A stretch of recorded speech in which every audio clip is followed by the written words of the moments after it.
Terdapat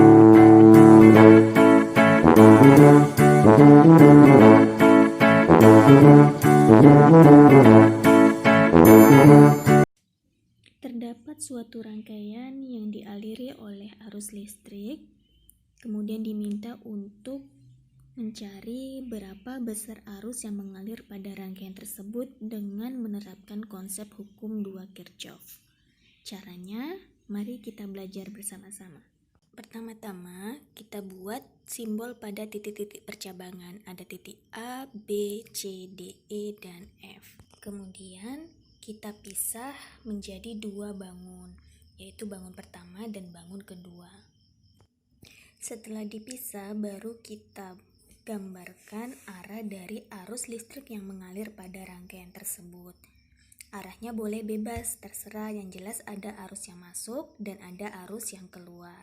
Nah, dari gambar rangkaian itu kita anggap yang menjadi titik percabangannya adalah pada titik B, sehingga arus yang mengalir dari titik A dan C itu masuk ke titik B, kemudian keluar ke titik E sesuai dengan gambar. Setelah dibuat gambar dari arah arus, ternyata dapat kita ketahui bahwa ada 3 arus yang mengalir pada rangkaian tersebut. Ada arus 1, 2, dan 3. Arus pertama atau I1 adalah arus yang mengalir dari titik A ke B, dan I2 adalah dari C ke B, dan I3 adalah dari B ke E. Setelah kita menggambar semua komponen yang dibutuhkan, maka selanjutnya kita bisa menyelesaikan soal tersebut.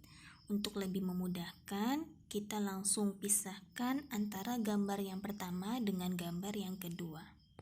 Selanjutnya kita buat arah loop yang searah dengan arah arus listrik yang mengalir pada rangkaian tersebut, agar lebih mudah dalam penyelesaian soalnya nanti. Barulah kita masukkan dalam rumus hukum 2 Kirchhoff, yaitu sigma GGL ditambah dengan sigma IR sama dengan 0. Besar GGL-nya adalah 32 volt, kemudian tandanya apakah positif atau negatif dilihat dari garis yang pertama kali dijumpai oleh ujung panah dari arah loop. Garis yang pendek tandanya adalah negatif, sedangkan garis yang panjang tandanya positif. Pada gambar 1 ini, ternyata ujung panah dari arah loopnya menjumpai terlebih dahulu garis yang pendek, sehingga nilai dari GGL-nya adalah bertanda negatif. Sehingga menjadi negatif 32 ditambah sigma IR. Kenapa sigma IR bertanda positif? Karena arah loop dan arah arusnya adalah searah. Jika arah loop dan arah arusnya berlawanan arah, maka tandanya menjadi negatif sigma IR.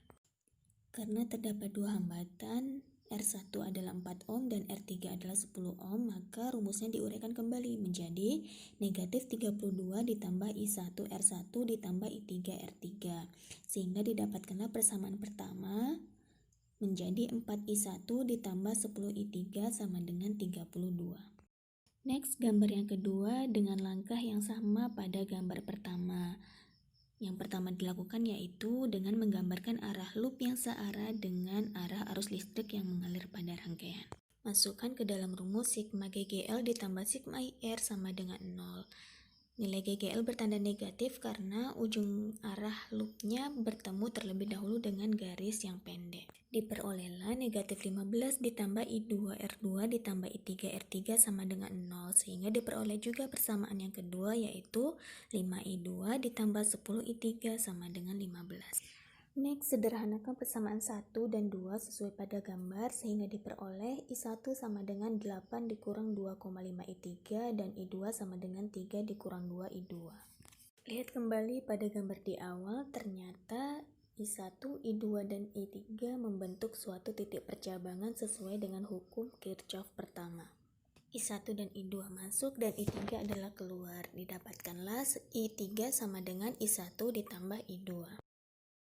Next, substitusikan nilai I3 ke persamaan 1 dan 2 sehingga diperoleh 2 persamaan baru, yaitu persamaan 3 dan persamaan 4.